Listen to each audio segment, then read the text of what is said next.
Ozone therapy is an immune modulating type of therapy. It'll take your immune system, and if it's too low, it'll raise it up. If it's too high, like the autoimmune, it'll bring it down a little bit.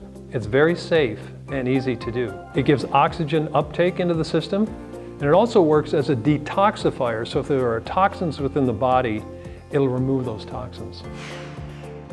Rectal ozone is simple and painless, takes less than 5 minutes, benefits the whole body, and is inexpensive.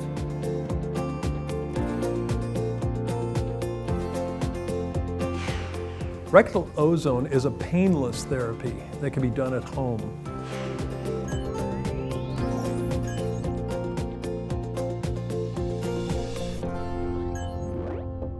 The administration kit is comprised of ozone insufflation bags, catheters, and syringes. In addition to the administration kit, you are going to need an oxygen tank, a regulator, and an ozone generator. The first step for any ozone therapy is to take the regulator and hook it to the oxygen tank. There are two kinds of tanks: the medical oxygen tank, which requires a prescription, and the industrial oxygen tank that can be acquired at companies such as Airgas or Prax Air. A pediatric regulator is necessary for proper operation. The type of oxygen tank you get will determine the type of regulator you need. The medical pediatric regulator is simple. It has 2 pins. You have to make sure those pins slide in. Then you must tighten the regulator.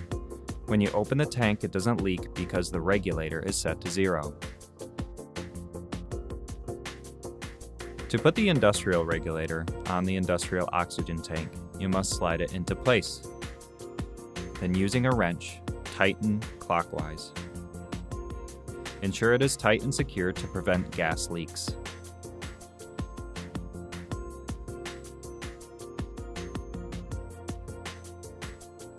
You're going to need tubing to connect the oxygen tank to the ozone generator. Connect one tip of the tubing to the regulator's nozzle.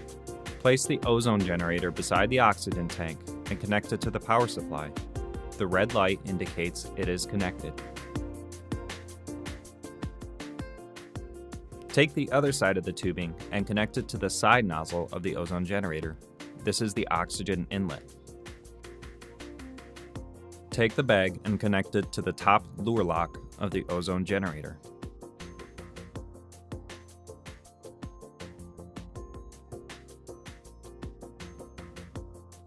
Make sure the clamp on the bag is open. Now turn on the ozone generator. The green light indicates it is operating. Set the regulator at 1/4 liter per minute. A similar chart to this will be on top of the ozone generator. The chart represents the concentrations of the ozone you can get from the ozone generator. In the left-hand column, you have the liters per minute.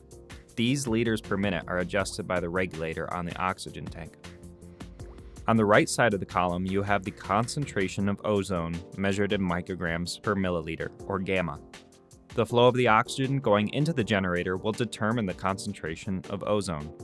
So the liters per minute in the left-hand column will create the concentration represented on the right.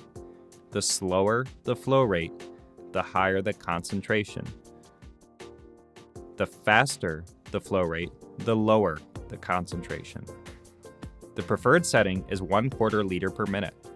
1/4 liter per minute of oxygen will produce 33 micrograms per milliliter of ozone. The current dosage recommended by Dr. Sylvia Menendez is 200 ml volume at approximately 40 micrograms per milliliter. American authors say up to 40 micrograms per milliliter and up to 400 mLs, or as the patient can tolerate. The gas only needs to be held for 30 seconds. The bag has a mark to measure the amount of ozone. Pinch your finger on the first mark to measure 200 milliliters of ozone. This is a good amount for rectal ozone therapy.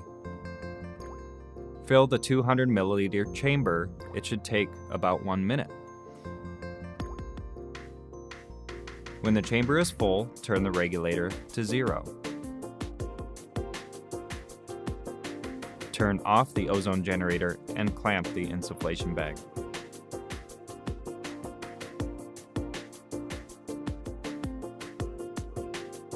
Now take the catheter and connect it to the bag.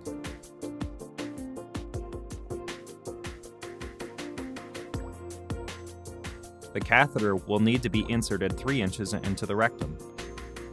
It is necessary to lubricate the end of the catheter with some KY gel or ozone oil.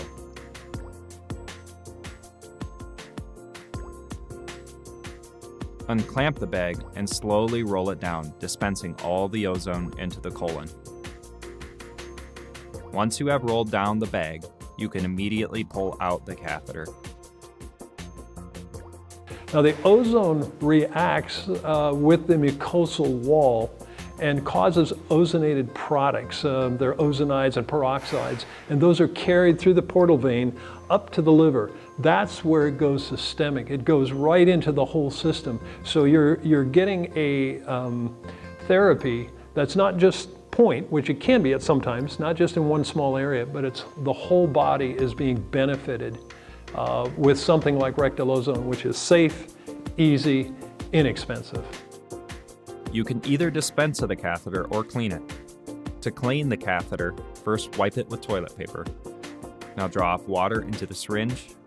Then you connect the syringe to the catheter and dispense the water down the drain to eliminate any waste. Now to sterilize the catheter, use hydrogen peroxide and draw it up with the syringe. Hook the syringe to the catheter and dispense the hydrogen peroxide through the catheter. This will kill and eliminate any organic material. Repeat as many times as necessary. Rinse and clean the catheter one more time with water.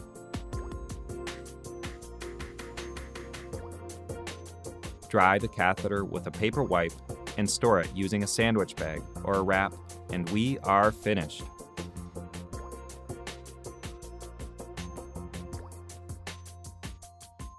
Well, the reason that people do ozone therapy at home is because they can't afford to keep going back to a doctor, or there's a doctor, they're just too far away.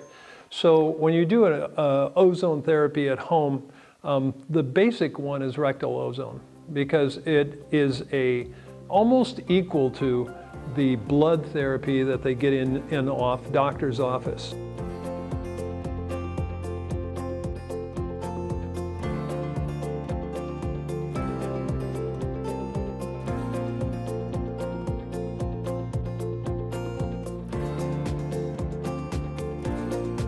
I want to thank you for watching the information that we've provided.